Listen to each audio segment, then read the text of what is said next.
વાત આગળ કરીએ અમરેલીની, જ્યાં પાટીદાર સંસ્થામાં આંતરિક વિખવાદ સામે આવ્યો। સરદારધામ અને ખોડલધામના વિવાદ વચ્ચે એક પત્ર વાયરલ થયો છે।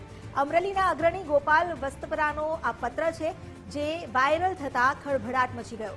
સરદાર પટેલ વિશેના વિચારોનો પત્ર સોશિયલ મીડિયા પર વાયરલ થયો। વિવાદને લઈ સામાજિક નેતાઓ સામે પત્ર લખીને હૈયા વરાળ ઠાલવવામાં આવી છે।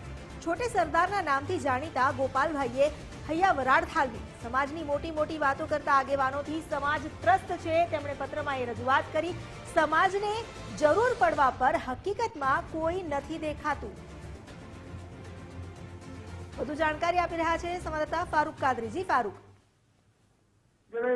અમરેલી જિલ્લાના બાબરાના ચમાડીના ગોપાલ ચમાડી છે, ગોપાલ ચમાડી છે તે સરદારના નામથી જાણીતા છે, છોટે સરદાર નામથી જાણીતા ગોપાલ ચમાડીએ પોતે પત્ર લખ્યો છે। પત્રમાં જેને સરદારધામ અને ખોડલધામના ચાલતા જે વિવાદો છે તેને લઈને તેને પ્રકાશ પાડ્યો છે। કોઈનું નામ નથી લખ્યું, પરંતુ જે રીતે સમાજમાં આવેલા અગ્રણીઓ સમાજના નામે ચરી ખાય છે અને સમાજને રસ્તે થઈ ગયું હોવાનું પણ જણાવ્યું છે। જ્યારે આવા લોકોને સમાજમાં કઈ સારું કરવાની ભાવના નહીં, પરંતુ પોતાનું સારું થાય તે માટે સ્ટેજના દાદરા ચડતો હોવાનું જણાવ્યું છે। ત્યારે મહત્વની વાત એ છે કે ગોપાલ ચમાડી એટલે છોટે સરદાર નામથી પ્રચલિત છે, બાબરા સહિતના આખા અમરેલી જિલ્લામાં બહુ વિખ્યાત હોય, પરંતુ હાલ જે રીતે સરદારધામ અને ખોડલધામ વચ્ચેના જે વિવાદ આવી રહ્યા છે, પીઆઈ પાદરિયા સહિતની જે અત્યારે મેટર થઈ છે તેને લઈને જે આખો પત્ર વાયરલ કર્યો છે, તેમાં પોતાની તેને હૈયા વરાળ ઉઠાવી છે ને હૈયા વરાળમાં તેને સમાજમાં આવા વેમનસ્ય અને જે સમાજમાં આવા દંભી લોકો છે તેની સામે તેને પ્રકાશ પાડ્યો છે।